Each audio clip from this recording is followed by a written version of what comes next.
Hi, I'm Iko Johnson and welcome to UCan. Miss Achie Caindoy, an occupational health specialist, talks about her company's HIV in the Workplace program only here on UCan.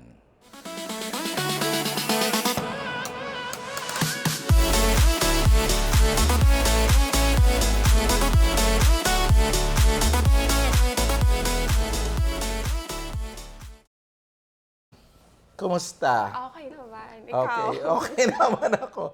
Uy, thank you for coming Sure, ha ikaw dito pa. dito sa UCan.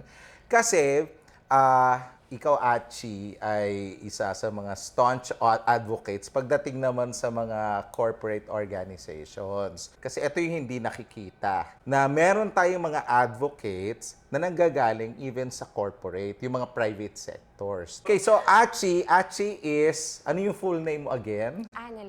Annalyn. Full name ba yan? Annalyn Caindoy. Annalyn Caindoy. Oo. That's your nickname, Nickname Achie. Achie. Anong work mo ngayon? Currently, I'm working for a multinational company. I'm a senior occupational health specialist. So, para dun sa mga nakikinig sa atin, kayo yung mga in charge dun sa health and wellness, sa company. And one of those is yung HIV Yes. and AIDS. So, yon explore natin mamaya kung anong ginagawa pa ni Achie. Kasi sa bawat company, meron din sila mga health and wellness programs. Pero yung karamihan, wala namang HIV. Although nasa batas, di ba, na dapat may HIV program, minsan nagpapa-awareness but not totally nagkakaroon ng HIV program. Unlike dun sa company ninyo na meron talaga na very, very comprehensive yung The whole program. 9 yards. The whole 9 yards.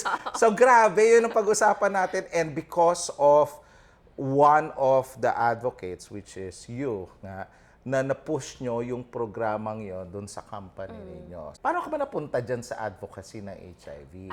Actually, when we started yung HIV program in the office, it was because of a DOLE mandate. Dole is? DOLE is Department of Labor and Employment in the Okay. Philippines. So it was one of the mandates, one of the 5 mandated programs, corporate mandated programs for companies. And then we started with initiatives like education lang. But siguro the partner that we had before was very very collaborative naman siya. But we stopped with education. But you know, when you had so many education series, awareness series, you think, you reflect back, is this all that we can do? You know, you learn from the awareness sessions that a lot of people are dying because of HIV and AIDS. And you know as well that it can be prevented. Just like with any other diseases like hypertension, diabetes, ano pa ba? Cholesterol, hypercholesterolemia, di ba? It's highly preventable. But yet, people are dying. And yun yung isang puzzle for me. Why are there still people dying despite there are ARVs, the antiretroviral drugs? There's testing, screening, free siya. Bakit hindi alam ng mga tao? So, it's a puzzle for me during that time. And then I think, siguro, reflecting back, ano pa ba yung pwede kong gawin as a person, as an occupational health specialist? How can I disseminate information better, faster? Kasi we're saving people. We have increasing numbers in the Philippines as compared to other nearby countries in Asia. So, yung interest mo got triggered because, yun nga, sinabi mo, people are dying. So, may mga nakilala ka ba na PLHIV? Or based on the data lang na nakikita mo? This is just based on data. Okay? These are just numbers. Wala pa akong faces na kilala talaga na persons living with HIV. Until I met one. And then he shared yung stories niya. It was heartbreaking kasi although hindi naman ikaw yun, but you feel the person, yung journey niya, just to be accepted by the community, by the society, and ultimately to be accepted by himself. So it's very difficult. Parang wala silang kasama on that journey. And I think maraming pwedeng gawin. Like for example, sa data pa lang, most nung PLHIV nasa working group. working age group. As companies, as private corporations, we can do a lot to help these people. Kasi nag-work to mga to and who knows, diba? Nandun sila sa companies natin, diba? That's true. Kasi marami akong nakikilala, marami akong mga nakakausap na mga employees. Meron lang silang, sabihin na natin, as required by, yung sinabi mo, ng DOLE, they'll have that policy in place, pero they don't enforce, they don't deploy yung policy. Yun nga, naggagawa ng awareness, pero how can you gauge the awareness? Mag-educate tayo, pero and yet, tumataas ang cases. So parang it doesn't reflect yung effort mo. Now, what's good about that is what you mentioned. You met somebody with HIV and that may have fortified your passion to help, especially in your organization. So after that, anong ginawa mo? So after the awareness sessions, syempre, the typical, the IEC posters, mga information materials were disseminated. The person that I met, na PLHIV, we asked him if he can do a testimony. Okay. So I think it was one powerful session kasi a lot of people right after the session were giving me feedback that it was a awakening, eye-opener for them that eto pala yung pinagdadaanan ng mga tao just because of the stigma and the discrimination, the fear of that. That's one. And then, able to partner with a lot of people na with Pride Manila, yung special ENG namin, Employee Network Group in the company. So they helped me progress yung program more and deeper. Kasi as you know naman, diba, with the numbers, men having sex with men are still number 1, diba? So sila yung pinakamalapit ko na touch point sa community na yun. And then another external partner came in. So, dito na lumabas lahat ng mga additional programs that we can provide for the community, at least for the employees. That's very good, yung point na yon that eto, alam mo yung gagawin mo, start networking, involving other people so that you can create better programs para hindi lang mag-end doon sa awareness. Pero bago mo i-continue yan, gusto ko malaman sino si Achie. Saan ang galing yan? Yung drive na ganyan. Sino ba si Achie nung bata siya? I want to know kung may connection ba yan nung bata ka, upbringing mo as a person. How can you describe Achie during your school days? Elementary? Ang layo naman. Ang layo na tatakboy ng memory ko.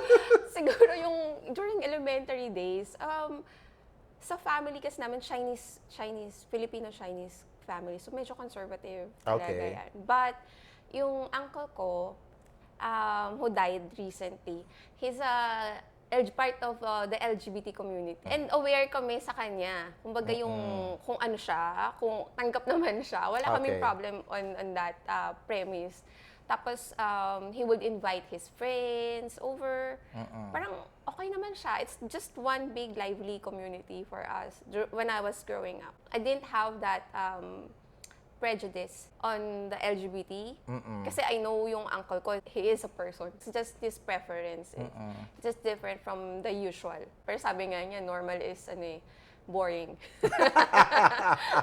So more na kayo, no, as a family, more on accepting, kahit at that time, syempre years ago yan, talk about LGBT, there's always this problem of even talking about it and acceptance. Pero nung grade school ka pa lang, your family already introduced you to that behavior, yung family of accepting even LGBT. Now, in high school, sino naman si Achie? High school, typical high schooler. Lakwat siya. Lakwat siya, but still school pa din, yung priority yan. And then, siguro, most of my friends during high school, as I progress, are part of the LGBT community. Merong typical na female and male, but you know, yung belongingness, you see it, you feel it more, siguro, with the LGBT community. At least for my LGBT friends, Eto, nakikita na kita. You started with this family and then you grew up. Chinese nga, di ba? Sometimes Chinese mas conservative pa, mas conservative. And yet, broad na yung isipan nyo, all because of the upbringing, all because you have a family member as well. And then, yung college, nung high school, ganun din. So, open yung mind mo, even dun sa isang population that had been stigmatized, or even now, may mga stigma pa din, and yet, open ikaw. Now, in college, Siguro mas, ano na to, seryoso na. Kasi, seryoso ka na. oo, kasi college na. And yung course ko ng college, medyo sunugan talaga ng kilay. Anong course mo nung college? PT. PT is physical therapy. Saan ka nag-graduate nun? Philippine Rehab Institute. Okay, Philippine Rehab Institute. Oo, I also studied sa PLM, diba? Okay. I heard of HIV siguro high school pa kasi that's one of my term papers siguro. I If I see. recall Okay. it, Oo, one of my term papers kung hindi sa science yun, sa English na subject yun. So, nung high school, may term paper ka na, so you're exposed about the topic already. Now, nung college ka naman, nasa medical field ka. Medical field. So, syempre, may touching on aspects of HIV na rin yan, no? Kasi syempre, palliative care. palliative no? care. Palliative means Supportive na. supportive care. So, meaning, may alam ka na doon. Pero ang pinakamaganda kasi dito nakita ko sa'yo, aside from may alam ka na, kahit may alam ka kasi, di ba, kung hindi naman ka open, kung makitid ang utak mo, kumbaga next. Kumbaga parang Tinder yan. Swipe. Swipe next. Next, i-continue natin yung pinag-usapan natin kanina. Ngayon, nasa organization ka, tapos na-invite mo na yung other people to join you. So, anong ginawa mo naman next dun sa organization mo? So, we had education series na, diba? Okay. Parang nakakasawa na. Kung sa point of view ng employee, parang education series na naman. Ito na naman tayo. What's new? Diba? Parang dun sa mga naka-attend na, what else is there for me, diba? Kasi ang belief ko kasi, pag may education, dapat may practical. Okay. So that may practical aspect. Parang one way of desensitizing the population on condom. Condom na lang ha, ini-stigmatize pa yan. Di ba pagpunta ka ng 7-Eleven, bili kang condom, yung nasa next sa'yo, sama na ng tingin sa'yo, or madami ng cloud bubbles dyan, di ba? Or kahit may side comment na yata in their minds, o kaya no? paglabas mo, sigurado pag-uusapan ka na, di ba? So yung mga ganun. So why not bring those materials sa office that people can readily get? Para hindi sila ma-stigmatize. Kasi before, we have bowl of condoms dun sa clinic. But it's just a small bowl, tapos may candies pang kasama. Para hindi nga sila mahihiya to get one. So, pwedeng talaga may pa-candy pa? May pa-candy. Parang get one condom, get a candy, so parang ganon. Depende sa'yo kung candy lang kinuha ko pero kumuha ka rin pala ng condom. So, para hindi ka ma-shame. Ay, that's a good idea. What you did, kasi may stigma nga dun sa condom, you incentivize. Pero at the same time, parang discreet, kukuha ka lang ng candy. And yet, sumisimple na yung isang kamay mo, kumukuha ng condom. So, walang judgment. Kasi that's the least that we want the people to feel pag kukuha sila ng condom. Hindi na tayo ganun ka-conservative as a society. A lot of kids or youth are engaging into premarital sex, diba? Lalo na yung nasa workforce. You don't want to control their sexual behavior kasi you can control it. Kasi they're just there for you working, not for their other activities, right. Diba? So you don't want to control that. But since if you get sick, you won't be able to report to work. So that will affect the company. So what can the company do to protect yung giving of condoms and lubricants for free that they can easily get anytime without judgment and the stigma along with it. Very helpful na yun for them. Kasi you want to empower them. These are the things that can happen if you engage into this, blah, blah, blah. But we're going to empower you with these tools like education. Right. Okay? And then yung condom dispenser na siguro namin sa mga restrooms is not just a condom dispenser. There's a sticker na nakadikit doon. It's also an education material. What are the ABCs of HIV, how you can prevent it, diba? So it's not just that. There's also a social policy there na parang on the stigma and discrimination side, di ba? Para people will be more comfortable getting it. And then if they see it sa lahat ng restrooms, they get desensitized with it. So it's a normal thing na. Kasi it should be normal. Diba? Kasi it's a tool that they can use to protect themselves and to protect their loved ones. Alam mo, nakuha ko doon, okay, number one, some organizations, they don't look as HIV as something of value. So kala nila, kasi palaging tabu ang HIV. When in fact, that can also help providing programs for HIV to save lives of your employees already. Why do we have to wait for them to get sick when you can prevent the infection through awareness and more programs? Kasi that will eat up or that will raise the cost of your HMO, di ba? The direct at saka indirect cost niyan. Kasi may, pag wala siya, may mag-overtime. So, kawawa yung exactly, isa, diba? exactly. Yun yung hindi nakikita, pero ikaw nakita mo yun. Number one. Number two, you see the value of prevention. You mentioned yung condom, yung fishbowl ninyo, no? Balikan ko yung mamaya. Meron na kayong ganon, and yet, to the rest of the population, even yung condom has stigma. Pero, you have that in place. And number three, you mentioned yung condom dispensers. That's very good kasi bihira. Or actually, I've never heard of any other company na merong condom dispenser in the restroom. No? Kasi like what I mentioned, and what you had mentioned earlier, may stigma kasi yung condom, di ba? So, gusto kong balikan yon. So, of course, ikaw yan. Okay, so you thought of a good program to your organization, to the management, na hindi, magkakaroon tayo because you're in, ang tawag dito, health and safety. Eto gawin natin to save lives. So, paano mo binenta yan sa management? One might think na it's easy kasi multinational yung company. But actually, it's not. Kasi multinational yung company, but it is governed by conservative Filipinos. Okay. So, we have expats, of course. But we also have Filipinos, diba? And our target market are Filipinos, Filipino workers, diba? So, the stigma, the discrimination is there. The taboo topic about sex and sexuality is there, diba? So, mahirap pa rin siyang ibenta. More so, isasabihin mo pa na, we need to dispense condoms. Parang sabi nung laki ng mata ng mga tao, ano? Parang ganyan. But sabi ko nga, how will you empower them kung education ka lang? You don't give them the tools, the right tools to empower themselves, diba? Education is one. Very important yan, no doubt. But you have to, parang ang tawag dito, isususog mo pa, ipupush mo pa that, ito pa yung tools that you can do to protect yourself better. So, yun siya. And then, siguro nung na-launch yung condom dispensers and every condom dispensers are full, mga after ng isang shift, ubos na. Tapos, it went on ng ilang weeks and months, and then the management said na we have an unmet need pala.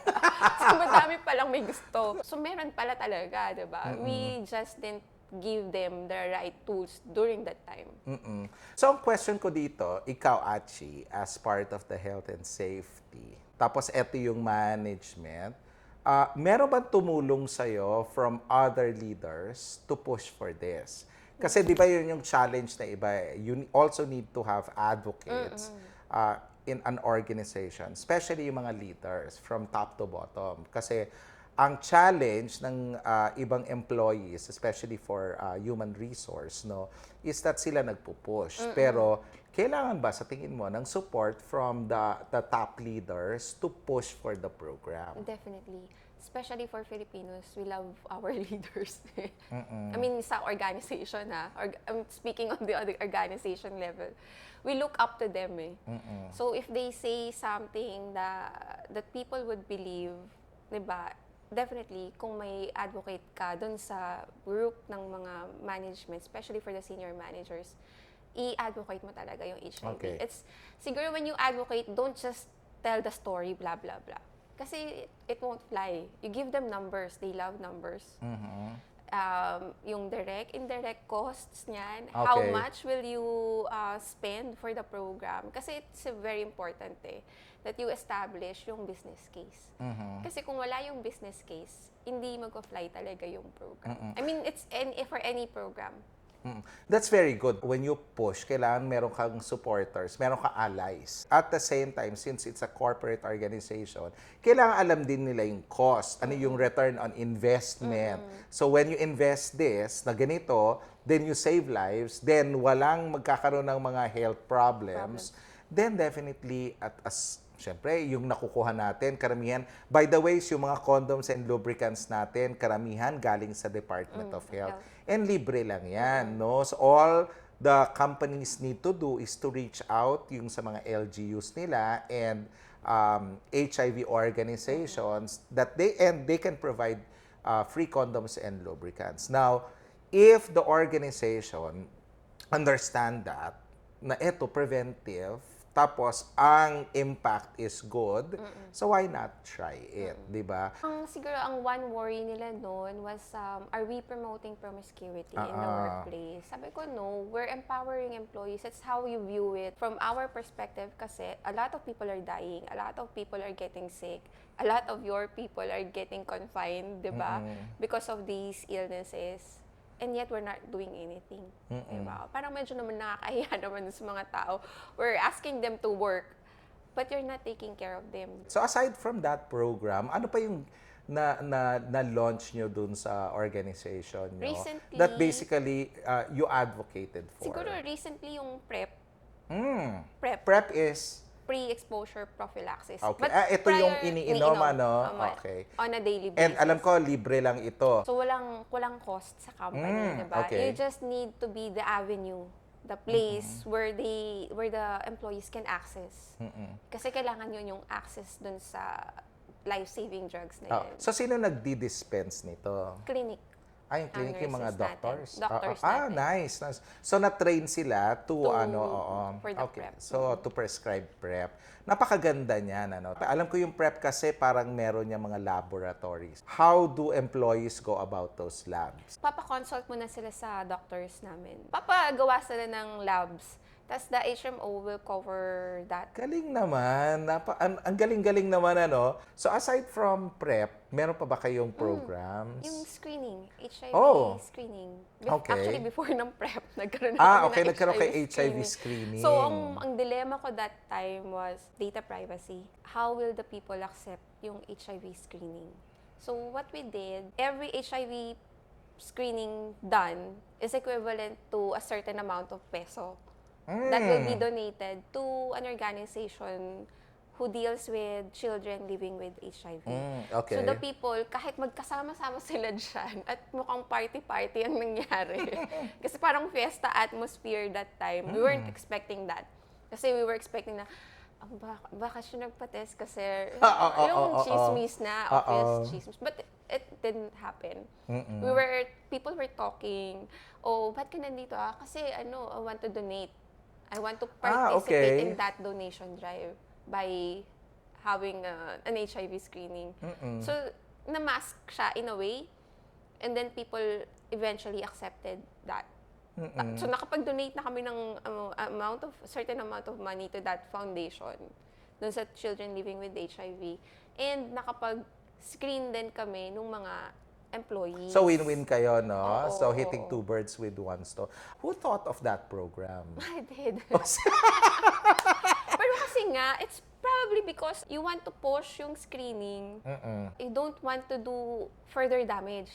Kasi mag-screening ka tapos sila nagkwentuhan na. Right, diba? right. So that's the least that you want to happen. Lalo na ka sa corporate setting, diba? You don't want office chismis. Yun yung dilemma. Are you going to push for the screening or hindi na lang?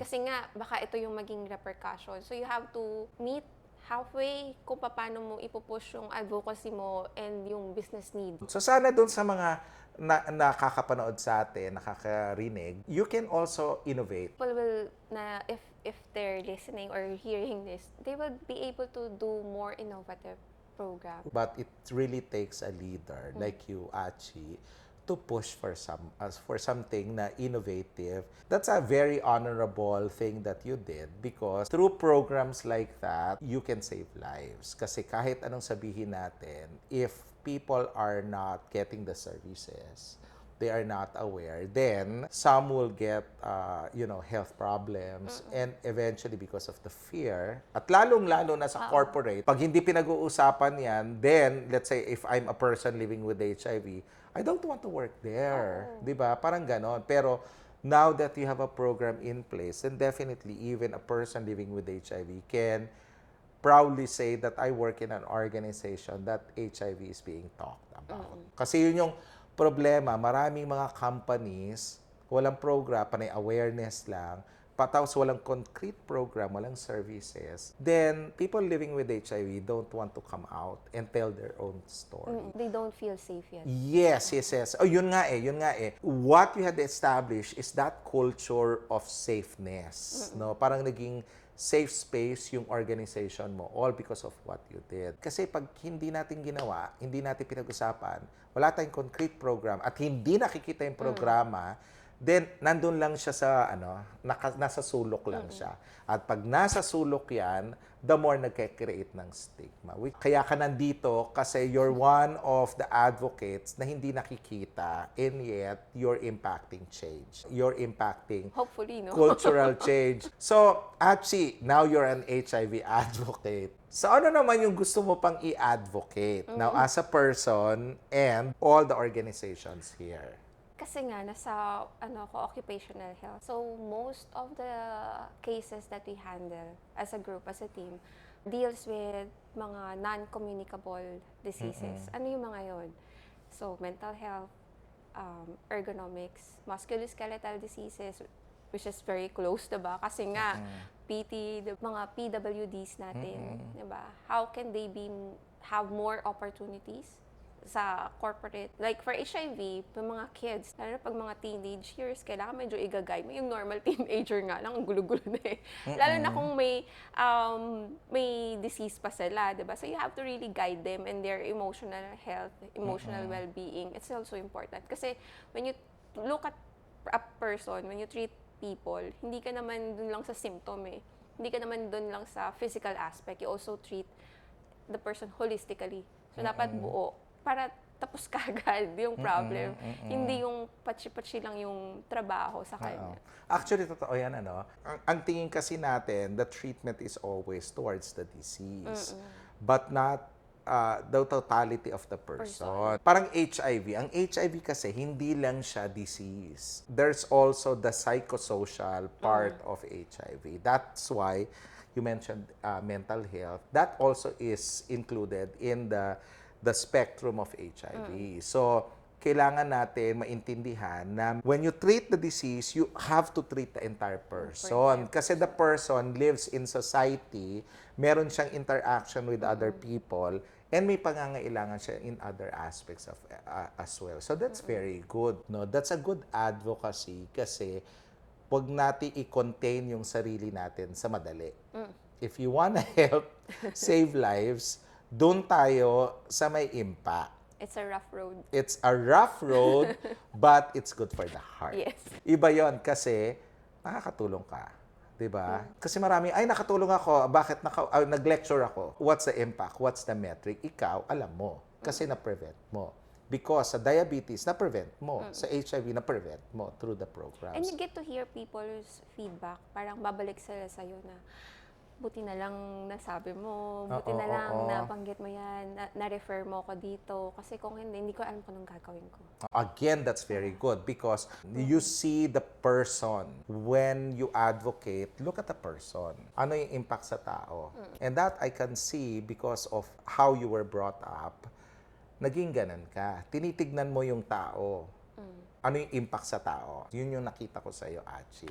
And that what makes you a good advocate. So, Achie, thank you very much for guesting and sharing your story. I hope maraming nakuha sila because kasi yun nga yung kailangan natin makita kung paano nabubuo, paano kayo nagpo-push, paano kayo nagiging advocate because it always starts here. Again, maraming salamat, Thank Achie. you, Nico. So, napakahirap pag-usapan ng HIV. Napakahirap i-penetrate ang mga companies and to convince experienced people about HIV. Definitely, we can talk about HIV and AIDS. We can improve programs within organizations, and because we can, then definitely you can.